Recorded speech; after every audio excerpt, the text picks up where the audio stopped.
Halo semuanya, pada video ini kita akan membahas tentang bagaimana kulit batang sagu yang selama ini dianggap sebagai limbah tak terpakai ternyata dapat digunakan loh sebagai sumber energi terbarukan dalam bentuk pelet biomasa, di mana pelet biomasa ini berpotensi menjadi bahan bakar co-firing untuk industri pembangkit listrik. Nah, dengan adanya penelitian ini, diharapkan dapat membantu mengurangi ketergantungan pada batu bara sekaligus menurunkan emisi gas rumah kaca.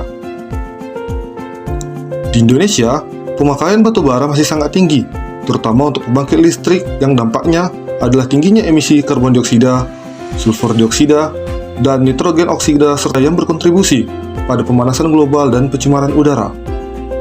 Di sisi lain, Provinsi Riau merupakan salah satu daerah penghasil sagu terbesar di Indonesia, khususnya di Kabupaten Kepulauan Meranti.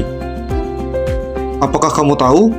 Kabupaten Kepulauan Meranti memiliki luas areal tanaman sagu mencapai 37.961 hektar dan produktivitas tepung sagu sebesar 4,96 ton per hektar, di mana dari proses ini menghasilkan limbah kulit batang sagu mencapai 6.336,46 ton per tahun dan belum dimanfaatkan secara optimal.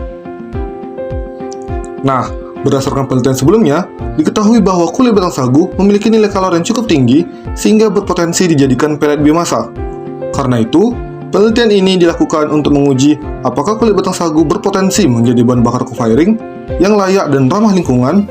Dengan proses pembuatan kulit batang sagu dilakukan di Laboratorium Pencegahan dan Pengendalian Pencemaran Lingkungan Fakultas Teknik Universitas Riau, Kota Pekanbaru, Provinsi Riau. Penelitian ini diawali dengan pengambilan bahan baku kulit batang sagu dari kilang sagu yang ada di Kabupaten Kepulauan Meranti. Sedangkan, untuk bahan batu bara yang diambil adalah jenis batu bara subbituminus yang berukuran 100 mesh yang berasal dari industri pembangkit listrik yang ada di Kota Pekanbaru, Provinsi Riau. Proses selanjutnya adalah penjemuran kulit batang sagu hingga kadar air menurun 11-15% dari kadar air sebelumnya.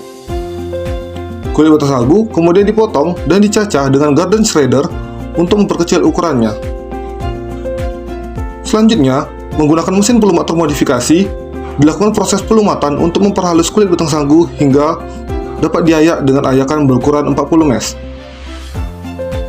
Berikutnya adalah pembuatan perekat dan rasio pencampuran tepung tapioka dan air, yaitu 1:5 dengan persentase 10%, dan dilanjutkan dengan pencampuran kulit batang sagu dengan perekat serta pembuatan biopelet kulit batang sagu berdiameter 6-8 mm. Proses selanjutnya yaitu pendinginan untuk menstabilkan suhu biopelet. Biopelet kemudian disortir menjadi 30 mm untuk dilanjutkan ke proses torrefaksi dengan electric furnace. Selanjutnya yaitu pelet biomasa akan ditorrefaksi menggunakan electric furnace dengan suhu 300 derajat Celcius dalam waktu 30 menit. Setelah tercapai waktu 30 menit, sampel dikeluarkan dan dikondisikan dalam kondisi ruangan pada suhu 25-30 derajat Celcius. Selanjutnya, dilakukan variasi co-firing biopelet kulit batang sagu dengan kode sampel KSB 1 untuk 100% batu bara dan KSB 2 untuk 90% batu bara dan 5% pelet, KSB 3 untuk 90% batu bara dan 10% pelet, KSB 4 untuk 50% batu bara dan 50% pelet, dan KSB 5 untuk 100% biopelet kulit batang sagu. Dilakukan proses pengemasan untuk pengujian prosimet yang meliputi kadar air, volatimeter, kadar abu, fix karbon, dan uji nilai kalor. Adapun pengujian lainnya yaitu uji ultimate untuk mengetahui kandungan karbon, hidrogen, oksigen, sulfur, dan nitrogen yang dihasilkan dari proses co-firing biopelet kulit batang sagu. Selanjutnya, dilakukan juga uji densitas dan uji ketahanan air untuk biopelet kulit batang sagu. Selanjutnya, diperoleh hasil bahwa KSB 4 dengan 50% batu bara dan 50% biopelet kulit batang sagu menjadi variasi co-firing terbaik.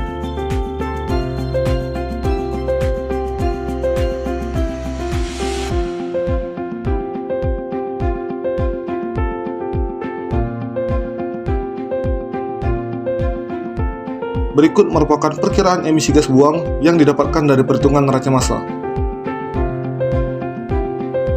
Akhir kata, terima kasih sebesar-besarnya kepada Program Studi Teknik Lingkungan dan seluruh pihak yang terkait yang telah bekerja sama dalam pelaksanaan penelitian ini.